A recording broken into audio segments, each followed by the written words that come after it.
Hey, this is John Samuel, and this is All Access with John Samuel, the show where we share the stories of leaders, entrepreneurs, and advocates and how they're improving the lives for people of all abilities. Today, I'm excited to have Birkir Gunnarsson, who's the digital accessibility lead at BB&T, now Truist. Birkir and I have been friends now for over the past year, and his wife, Suzanne, actually even works with my team now. So super excited to have him here today. Hey, Birkir, thanks so much for joining us today. Thanks for inviting me. Awesome. You know, Birkir, I really wanted to just kind of learn a little bit more about your past and kind of, your childhood growing up in Iceland. Yeah, it was interesting in a good way. I had a fantastic family. I was born with retinoblastoma, which is a cancer caused by genetic defect. It manifests itself basically as a cancer of the eyes. Mine was bilateral, which means I got it in both eyes simultaneously. So yeah, I was diagnosed at, I believe, age 4 or 5 months. The right eye was removed immediately. But then for the left eye, they wanted to try to save it. So my dad traveled back and forth with me to London for the next 5 years, about 4 times a year, to Moorfield, which is one of their premier establishments for radiation. Wow. So, I received my Chernobyl therapy there and got a boatload of radiation, and they kept everything going for a while, but eventually the cancer beat them out. So I had the second eye removed when I was almost 6.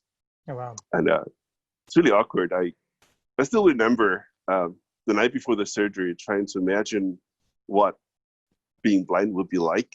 Yeah. And the thought of it as not seeing at all, I thought of it as seeing black. I could not imagine the idea of not seeing at all, of not perceiving anything with your eyes. Yeah. After the surgery, I woke up, I'm like, oh, okay, now I get it. Because you have to try it to get it, and I hope nobody gets to try it. Yeah, that's pretty heavy at 6 years old to be thinking about that. But, how was it, in school, kind of, your friends, how did that all get impacted? I was lucky in that, Iceland is a small society, but they really take care of their own. So I had a very dedicated support of, I basically did an after-school program with kind of special education, or we called it the blind division. There was one elementary school that basically had a staff of, I think, 4 or 5 teachers to about 6 or 7 students. Yeah. So I got directly into the whole ADL, tying my shoes, buttering bread and learning Braille and typing and doing all of these things. And I started out as way behind, of course, and I was kind of lost, but I just had a very fantastic family, and the staff at this division, they were just fantastic. And 3 or 4 years, I kind of got my self-confidence back. Then I discovered swimming.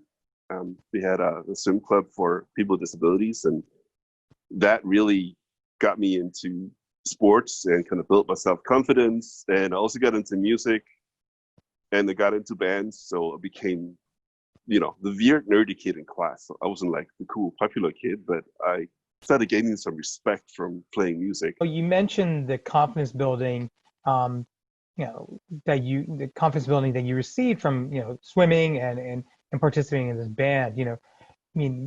How important do you think that has been in just your success in life so far? I think it meant everything to me. It's it's hard to be a blind kid because you're not gonna play the cool games. You're not gonna draw on the board or exchange notes in class or any of that. You're a little bit isolated, so you kind of have to find your way to find the belief in yourself, and connect with others and make friends. Yeah. And through the swimming, I started training hard, and I had really good coaches, and all of a sudden I was invited to go to Sweden to compete. It was like a very informal competition, but all of a sudden I'm like, whoa, I'm on an airplane, I'm going to Sweden to compete against others. Damn, I'm not that bad after all. And I was 11 or 12, and it was just hit me that was really cool. And through music, I started out piano lessons. I had the most patient teachers in the world, and I was really awful for a while. But all of a sudden, I started just enjoying it and writing songs, and all of a sudden, that's how I made my friends in class. And looking back at almost all my friends since, I made them either through swimming or through music. That's awesome. But you weren't just a pretty good swimmer. You competed in the Paralympics. Can you tell me about that experience? Yeah, it was really fun. So for me, basically, I transitioned from the swim club for people with disabilities just to a regular swim club when I was good enough, and I'd hit it off with the group of people that were kids that were training there. In fact, we're still best friends today, and this That's is like awesome. only 30 years later. Yeah. So going to practice was never a chore. You had to, friends were there, everything, the gossip, everything was going on. So Yeah. I started training 8 times a week Wow. and swimming something like 30, 40 miles a week, and got into super good shape. So I went to Barcelona in 92, and I remember my first event, I totally messed it up. I was too nervous, but I think my fourth event was 400-meter freestyle. And I just woke up that morning saying, damn it, I'm going to win a medal today. Probably everybody says it every morning, but at least that day I did manage a bronze medal. So, That's very cool. yeah, Where do it you was have that medal awesome. today? I gave it to my kids and they kind of lost it somewhere. So they're not as impressed as I was, but it's somewhere around the house. I got another one in 96. In fact, the first time I came to the US was to Atlanta. Oh, And that wow. was kind of my last performance in the pool. So I got another bronze medal there. But those two are, somewhere around the house. Oh, that's very cool. My other big love before I got married was the internet. So at Okay. age 12, I got my first taste of a braille display with a DOS computer, extremely DOS 4. This is back in 89 or 90. Yeah. And I was like, holy crap, I can actually type by myself and I can print essays. I don't have to write it in braille and have somebody transcribe it. Whoa, this is cool. Yeah. And then I wrote like a 2-line program that automated something. I think it printed Hello World. And like, damn, I'm a programmer now. This feels good. So, then got into, it's called Irk, which is the super old online chat program. Okay. It's a little bit like Facebook, except, you join and then you have to type in channel names. The people in those channels that chat. Yeah, I was chatting with people from all over the world, including 3 or 4 people from the US. And they were asking more and more what I wanted to do. And I finished high school in 96. I finished with, I think, 3rd highest grade in my class of, I think, about 200 people. I like to pretend I was so smart, but I think the other kids were just having too much fun partying, and I wasn't. So I was just doing my homework. So whatever it is, I got pretty good grades and good high recommendations. And I was like, okay, I'll go to University of Iceland. I started there. I went to the Olympics, came back, and then I went to the University of Iceland, and it was like, there was no support for people with disabilities there. I couldn't really access any of the textbooks. And it was just, University of Iceland is a sink or swim organization. There's no support for any student, let alone students with disabilities. So one of the people from my pulp channel was going to Yale, and she's like, how about you come to Yale? I'm like, are you out of your mind? That's just crazy. And she's like, I'll send you the application form. Like, what's the harm? So I applied and I got in. Wow. So that is awesome. That's how I came to the US, rather unexpectedly. I didn't even know where Yale was before. So. Yeah, how was New Haven for somebody who was blind? I know. I flew from this Reykjavik, this huge city of back then about 100,000 people, to New York City. So I was pretty taken aback. I was like, whoa, wait a minute, what's happening? Yeah. Fortunately, my sister, she went as an au pair to Pittsburgh like 10 years earlier, fell in love and got married. So I had my ally. And she traveled all over the place, helped me with everything, drove me to Yale, helped me get set up in a room. And then she left. And I just remember the first night. It was hot. I was like, holy crap. I opened a Pepsi, half finished it, went to sleep. woke up with ants crawling all over me because Oh in my Iceland you goodness. don't have any bugs. So I was like, whoa, there are bugs here. What the hell? And so after college, kind of what did you want to do when you were graduating college, and kind of what did you do? So I went to Yale knowing I wanted to do computers just because I realized as a blind person, the future lay in technology. Yeah. I wasn't going to do any cool jobs and professor or policeman or when I was little, I always wanted to be a garbage man. That was my dream, apparently. But I realized that was just not doable, so I had to go with technology. I wasn't good at programming. I got a C minus in my first class at Yale. I totally bombed it. But my professor was like, stick with it. You can get this done. Went up to C plus and then up to B's. I was Yeah. never an A plus student, but I managed to get through it eventually. And junior year summer, Microsoft was recruiting on campus at Yale, and everybody's like, "Yeah, I'm too stupid to interview at Microsoft." I'm like, "It's a Thursday night. I got nothing to lose, so I went to Yeah. talk to them and got an internship." Oh, fantastic. So, and then senior year, that was fantastic. I got to meet Bill Gates, great guy, very impressed. And senior year, I decided to repeat this. The good thing about Yale, I mean, the best thing about Yale is you get all the support you need if you get into university of that caliber. Yeah. And B, everybody comes to Yale to recruit. Like you automatically get labeled as a smart kid, Yeah. whether you are or not, I don't know. But I interviewed with Wachovia, a guy from fixed income securities. I should say my other interest was economics and finance. So I actually had enough classes to get a BS degree. And the guy was doing fixed income securities that kind of combines programming and data analysis. And he's like, have you Yeah. thought about that? And I got hired way before I left school. So I went down to Charlotte, North Carolina for the first time. I never heard of it before. And it was weird. All of a sudden I graduated. I was going to a city I'd never lived in, I'd never heard of. Yeah. But I'm like, well, screw it. What's the chance, you know? What's the worst that's going to happen? So that's how I ended up in banking and programming. That's awesome. And so how long were you with Wachovia? 5 years. Started in '02. And then, I did good initially. Then I started running into problems because I wanted to get certified financial analyst. This is a certification that can really get you to the next level in the banking industry. And I was impossible to get the study materials in any accessible format. And because this is not a university, you have to fend for yourself. You don't have a student office to help. I was fighting it. So I went to an MBA.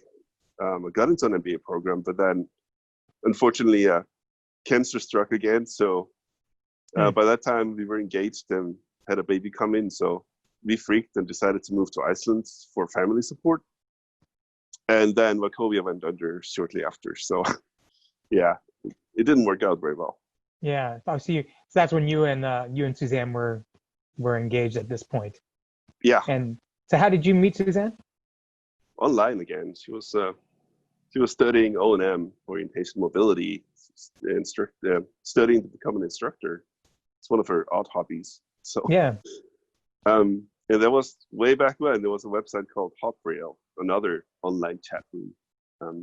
It wasn't a dating website. It was just blind people getting together and chatting. It turned into Zone BBS later, which is now defunct.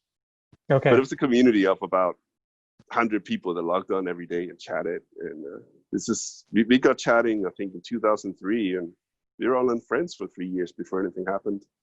That's awesome. Yeah. Again, the internet. It's all about the internet. Yeah, man, that's awesome. And so there was this community that you were able to tap into that you were able to find love on. That's awesome. Kind of during this, kind of going through the chemo, again, the collapse in Iceland, and kind of just making that shift. What do you think enabled you to overcome those challenges? It's I don't know. My parents' biggest asset was, we were never a rich family, but they always believed in me. They always did hey, try it. what's the worst thing going to happen? It's a no. If you don't try it, it is an automatic no. So just go for it. So eventually you start just acquiring this, hey, it's going to work out attitude. Like, why not? Go for it. Look for the next thing.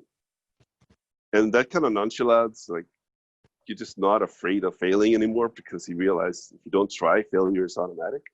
Yeah. And just try to find what you're good at. Go for it. I mean, I made mistakes. In 2011, I tried a sales job. I was fired after 3 months because, quite frankly, I'm a horrible sales guy. And I had a beer with the owner a couple of years later. I'm like, yeah, dude, I totally understand. Yeah. You had every right to let me go. This wasn't my thing. So, you know, just try it. See what happens. That's awesome. And so when you came back to the US, what were you doing? First year, I was just kind of chilling. Okay. But I was a little anxious. I'm like, the banks were all going down around me. I figured I would never get a banking job again. Yeah. So I was really kind of just wondering what's next. And the Association for the Blind in Iceland started asking me about websites. They're like, well, you're a computers guy, right? You know something about websites. I'm like, no, I don't, but I guess I'll try to figure it out. Yeah. And so that's why I got into accessibility. They offered to hire me for something like, I don't know, $600 a month to do a little bit of help understanding websites. Yeah. That was in 2009. And I got another job in Iceland. I was traveling back and forth for years between Iceland and Raleigh, North Carolina. I got an instructor job, so I was translating the NVDA screen reader. I was teaching people how to use it from 5 years old to 90. It was really fun. Yeah. And then I started getting more and more into the programming and web accessibility and the technical aspects of it over the years. And by 2012, I was ready to try to look for a career in accessibility. And so where did that take you? I did a little project about screen reader compatibility with the web, kind of comparing how screen readers do different things. I did that with a colleague of mine who is now in Sweden, an Icelander. And it got a lot of attention, including people from DQ Systems that are one of the kind of leading accessibility vendors. So I got talking with them about, actually their accessibility tool at the time wasn't very accessible to a blind person. I'm like, how is that possible? Wait a minute, guys. Yeah. I'll chip in to help. Yeah. So there were some delays because then cancer struck again, third time's a charm. So I was out of commission for about 8 months with radiation and surgery and all the good stuff. But once I recovered from that, they actually offered me a job, and this is in early 2013. So we decided to move camp again and move up to DC and figure out what happened. Just try it, see what happens next. One thing I didn't, want to touch on is you started up something called Blind Bats, right? Can you tell me about that? Oh, the BATS, yeah. Yeah. Blind Accessibility Tester Society. I was attending something called Access U, which is an annual event that is hosted by John Slayton University in Austin. Okay. John Slayton is a professor. He was a professor. He's died, but he's kind of the godfather of accessibility. And his organization called Nobility, they started setting up this event. So, in fact, my first job with DQ, very first day with DQ, was attending this event in Austin for 3 days. Oh, very cool. And I met Lucy Greco, she's everything accessibility at UC Berkeley, and she's been doing this for about 20 years. So she's one of the all-time rock stars for accessibility. Yeah.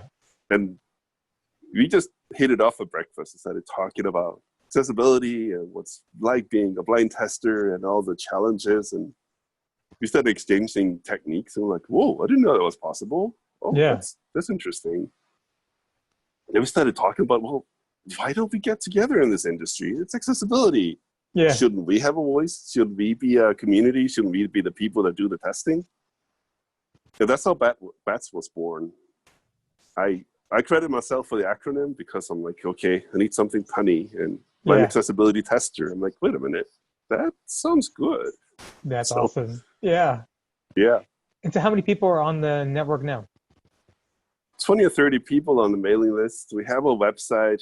Unfortunately, we've all been so busy that not too much happens and hasn't happened for years. Yeah. I blame myself partly. I was just got too busy, but there's a lot of potential there. We're setting up something called the Bat Colony, or the Bat Okay. Cave, Yes. where blind people can post their own profiles and offer their services. I think we should be the ones testing the blind experience. So that people don't understand it. I don't test color contrast or visual design because I don't know how to do that. Yeah. So we need to be more active as professionals, and we need to be trusted. And to do that, we have to learn how to test. And it's a sad fact that a lot of accessibility tools are not fully accessible, and there are very limited screen reader instructions for how to use them. Yeah. I wrote a bunch for DQ. Other companies have done really well. ARC and the tool they have is pretty good. Yeah. Level Access as well, but there are some other companies whose software is just not accessible. And that's accessibility testing. That's unacceptable. Yeah. And like you said, it's important that we have actual people with, who are blind and with disabilities doing that testing, because they know best. Yeah, it is. They know best. I mean, the standard is great. The standard is a good start, but conforming to a standard does not guarantee a good experience. That's only something you learn from real people. That's awesome. I'll end on this. What is it in the accessibility space that is really exciting you? Is there anything out there that you're excited about? The world is getting ever more fractured. I like efforts like the WebAIM company. They're analyzing the top 1 million most visited homepages, and they're doing benchmarking studies so we can see the reality out there. So we're getting more and more data. We're getting data from different companies on what the situation really is, what the landscape is like, what needs to be done. So I like that. As an industry, we're moving towards data-based practice and approach. Before, we kind of didn't really have an idea what was going on. Everybody knows about Aria. I was in the Aria working group for a little while, then Aria authoring practices, which is how to use Aria to build widgets. Yeah, could you explain what Aria is real quick? Yeah, I shall. So Aria it came out of frustrating efforts by IBM to make web content accessible. People started cheating and not using real HTML because HTML can't do everything you want on a web page. So they wanted to create applications that work on a web page just like they work on a desktop computer. There was no way to describe those interactions because HTML didn't offer it. So this is where the idea of Aria came up. I believe this is about 20 years ago, not quite, 15 years ago, that you would add extra markup to explain what's happening to a screen reader. So like, hey, this is a button, these are tabs. Another thing is to have automatic announcements. So you can create a screen reader announcement that, hey, there are 5 results available for your search. So it's announced automatically. You don't have to go look for it. Yeah. So the standard basically, it stands for our accessible rich internet applications. And it enables you to create a lifelike, desktop-like experience on the web if it's used correctly. That's a huge if, unfortunately. So the problem with Aria, it's too easy to use / abuse. Anybody can use it. There are very little, there's a lot of instructions out there, but it's complicated to find, and support in different browsers differs, support in different screen readers, working with different browsers differs. So there's a hodgepodge of very varied experiences that have a lot of problems in them. But what I like is we are focusing more and more on standardization, better validation of how to use Aria correctly. And I believe there's more consensus behind browser manufacturers and screen reader vendors now to consistently interpret and understand Aria markup and translate it into what we want, which is the user experience for blind people. So it's been frustrating just because Aria was overused by people that didn't know how to use it. But I feel we're seeing a lot of efforts towards helping developers use it, know when to use it, when not to use it, and then use it correctly. And it's coming together. It's coming together too slowly for my taste and for all of us, but it is moving in the right direction. Yeah. No, that's awesome. I think, like you said, it's great that we're moving to more of a data-driven decision-making, and we're also focusing on that user experience when it comes to accessibility. So that's awesome stuff. Yeah. Before we go, do you want to where can people learn more about the blind accessibility testers? Yeah, you can visit the BATS website, www.bats.fyi. Screen readers announce it as bats.for your information, which is a little confusing, but that is the URL that was available. Bats.com was taken, needless to say. Yeah. So that page has links and a link to subscribe to the mailing list. And once you subscribe to the mailing list, then, join us and please offer to take on some tasks or just ask questions. And we really want to get this community back up and running. We're all too busy, but people that are interested and can do little things to help, they'll be inspiring to us that have been doing this for too long and been maybe too distracted to get back down to what means a lot to us and contribute ourselves. That's awesome. Well, thank you so much, Birkir. I really appreciate it, man.